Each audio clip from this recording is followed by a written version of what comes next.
Welcome to the Caddo Convos, the podcast that explores the vibrant community of businesses thriving in Caddo Office Reimagined. We're here to shine a light on the incredible entrepreneurs and professionals who make the most of our private offices, co-working spaces, and day office rentals in the Dallas-Fort Worth suburbs.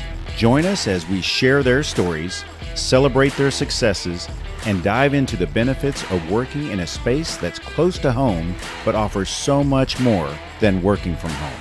Let's get started with today's conversation.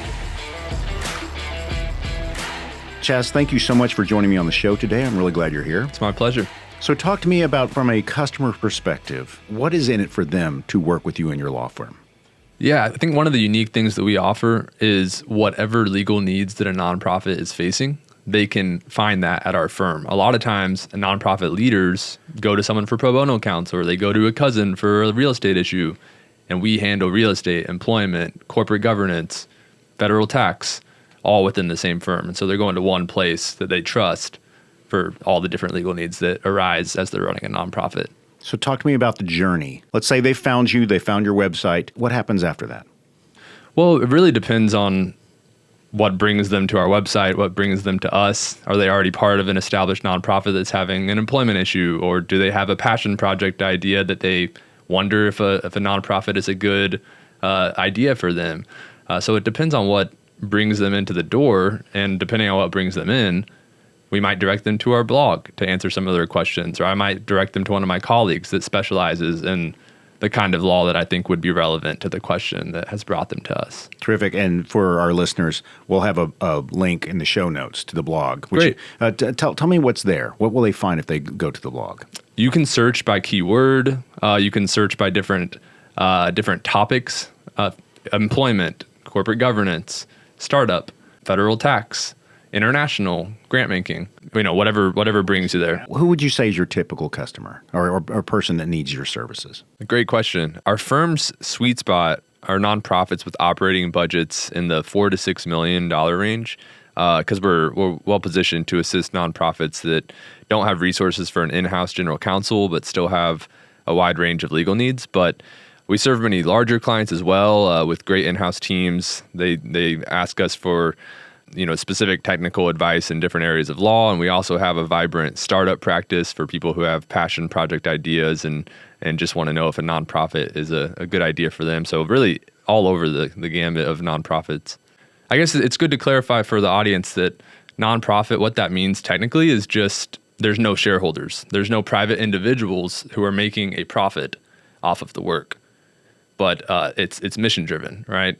The mission can be in a lot of different sectors of society. Tell me about the history of your law firm and why you joined. So the firm was started in 2013 by Sally Wagenmaker and Ryan Oberly, hence the name Wagenmaker and Oberly.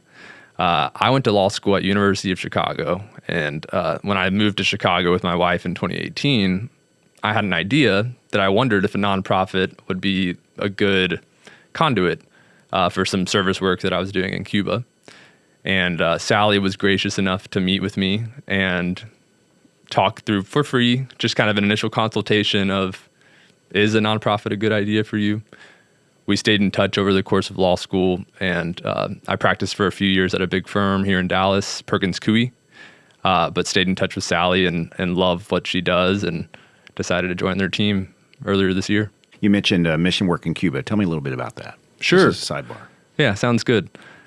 So we work with a pastor who his focus is on teenagers and youth through sports, giving them community, giving them some place to belong. And so we in the past have partnered with him to bring soccer balls, to bring cleats, to bring equipment so that he can have that community with those kids. And that organization still exists? It does. What is it called? It's called FIEL International, FIEL International. FIEL stands for Finding, Inspiring, and Equipping Leaders. And Terrific. So we'll link that in the show notes if that's okay. Yeah, sounds good. That'd be great. So talk to me about the customer journey. Let's pick one. Let's talk about, say FIEL. Okay. So what would be a path for someone like that to engage, and what types of questions should, let's say that they've looked at the blog, but they still have more questions. They're sitting across the table from you. Talk me through what you would talk to them about. Well, I think it's probably helpful to go back to the meeting that I had with Sally of reaching out to our firm and giving some sort of information of what has you on our website or what has you interested, and we can be a guide to you. And so for Sally, for me, when I was thinking about Fiel, it was like, okay, what are you doing? Like what I just said to you. And she, having the legal expertise and knowing what a nonprofit can and cannot do, had the advice of, yes, 501c3 makes sense for your mission and would allow you to have donors who get tax deductible donations when they give to you and stuff like that. One of the things that can be tricky for non-attorney and not people that don't practice law in this area is it's a mixture of state corporate law and federal tax law.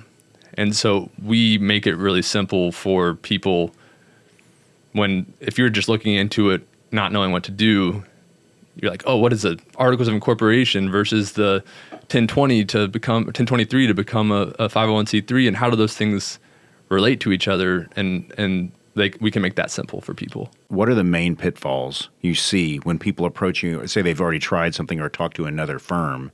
What problems do you often fix? So for me specifically, I'll answer for me because I'm in the corporate startup and corporate group and real estate groups.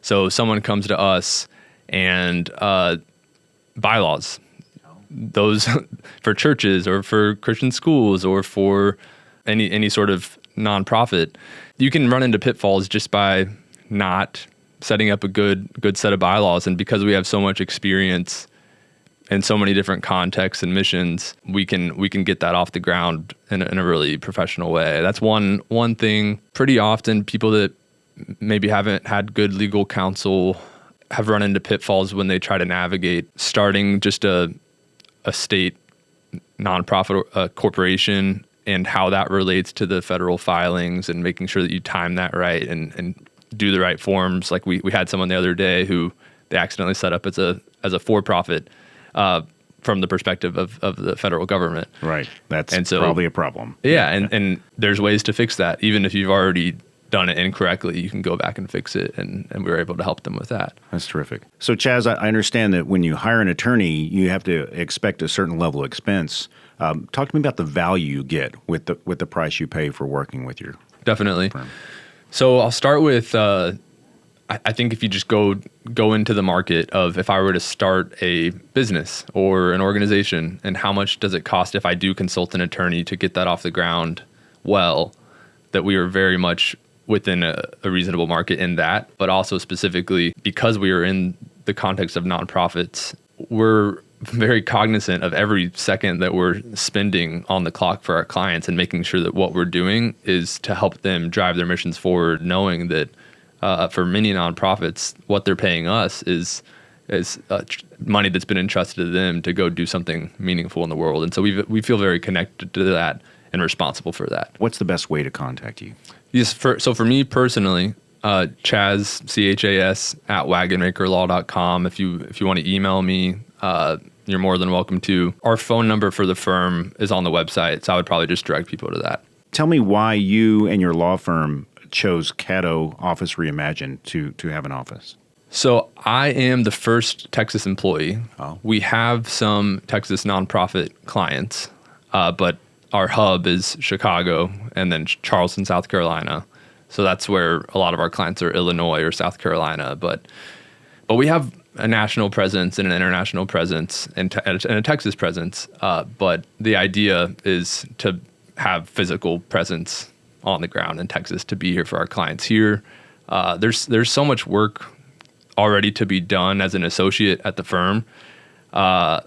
It's not like I need to go get more clients or anything. Right. But we want Texas organizations to know that we exist because we think we fill an important need for society and for our communities. Talk to me about the value of having an office here. Because Caddo has 9 locations, and I imagine you chose this one at the Maple Shade location because... So personally, I live pretty close to this location, and this is just a great place for startup type of businesses or, my phase of being part of the firm, but being the first Texas employee. One fun side note about this particular Caddo location, the Hope Center, I don't know if you've heard of that. It's just a couple miles down the road in Plano, and it is a office space for nonprofit organizations. And so it's nice to be close to that too. That's some clients there and some potential clients there. Have you worked at other co-working spaces? And I've not, Okay. but I looked around. When I was considering taking this job, I started looking around at the different co-working spaces, and for the price and for the leasing terms, it's a nice space, new, and so you get a lot for what you pay for here. Thank you for joining us today on the Caddo Convos podcast. A huge shout out to our incredible network of members for making our community vibrant and supportive. If you're looking to boost your productivity and reduce the isolation of working from home, consider joining us at Caddo Office Reimagined. Our spaces are designed to meet your evolving needs, support remote work, and foster a sense of community that's hard to find at home. Whether you're a startup aiming for growth, a freelancer seeking a professional setting, or a company looking to optimize resources, Caddo offers a perfect blend of flexibility and innovation.